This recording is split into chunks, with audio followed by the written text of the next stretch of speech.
Je m'appelle Abderrazak, j'ai 36 ans. Je suis un habitant de Paris et je travaille au sein de la ville de Paris en tant qu'agent d'accueil et de surveillance spécialisé dans les inhumations et les exhumations. Alors, est-ce que mon travail a eu un impact sur ma santé mentale? Bien évidemment.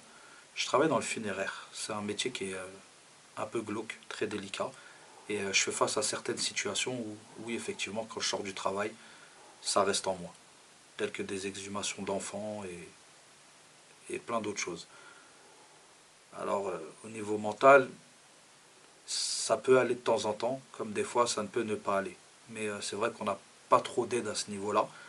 On est mal dirigé et bien sûr on ne connaît pas totalement nos droits. Donc à quel moment je fais le point pour savoir est-ce que je vais bien ou est-ce que je vais pas bien, ça par contre je ne pourrais pas vous répondre. Alors est-ce qu'il y a un événement qui m'a marqué dans mon travail? Bien évidemment, si je ne peux dire pas qu'un, plusieurs événements. Et ça m'a beaucoup impacté dans ma vie de tous les jours. Mais je vis avec en fait. Et je me dis, est-ce que c'est normal de vivre avec? J'ai pas des réponses, je suis pas médecin, donc j'essaie de m'apporter à moi-même une façon de résoudre mes problèmes, en passant par la famille, par le sport, et bien évidemment par certaines réflexions. Et j'en discute souvent avec des gens autour de moi qui me disent de prendre le pour et le contre. Mais non, c'est le suivi qu'il nous faudrait en fait. Alors le suivi dans lequel je parlais, c'est le service d'aide médicale, la SAM de la ville de Paris.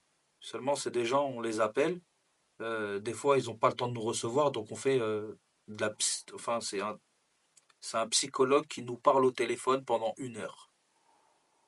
Je ne comprends pas comment il pourrait comprendre mon problème s'il ne me rencontre pas physiquement pour comprendre le problème que j'ai. Et des fois, c'est très dur de s'exprimer au téléphone parce que du téléphone, moi, je parle de chez moi. Et c'est vrai que des fois, je cache un peu mes problèmes à ma famille, donc à ma femme et mes enfants. Surtout que je vis déjà un handicap chez moi par rapport à mon fils. Donc c'est un peu délicat. J'essaye en fait, de relativiser un problème.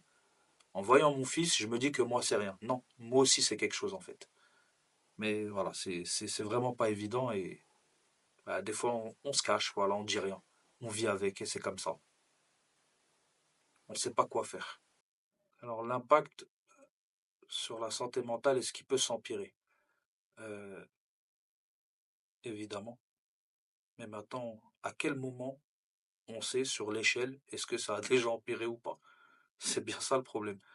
C'est peut-être que je suis déjà dans un cas extrême et je le sais pas. Mais voilà, ça m'arrive des fois même de me réveiller le matin et d'être pas bien, d'être mal luné, de dormir le soir tard, fumer. Je fume beaucoup. Des fois, quand je fume une clope au taf, c'est vraiment pour m'apaiser. Et je vais fumer et fumer. Et bon, je bois pas d'alcool pour l'instant, mais ça m'arrive des fois pour oublier de vouloir en boire. Pourquoi, je sais pas.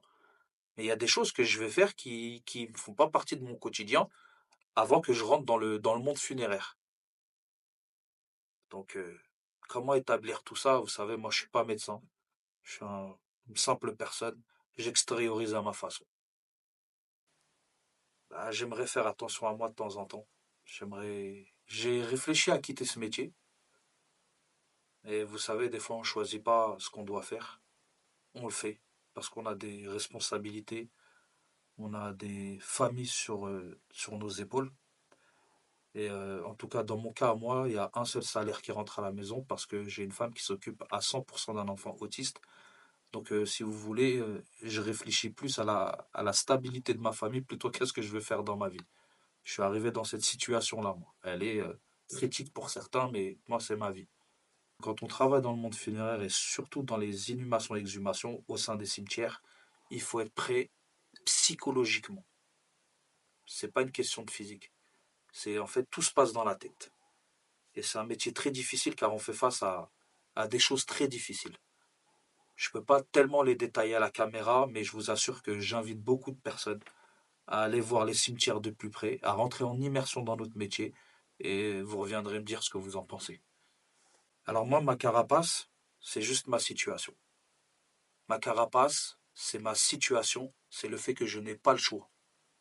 Moi, je me lève pour travailler, pour subvenir aux besoins de ma famille. Je ne me lève pas et je fais un métier que j'aime.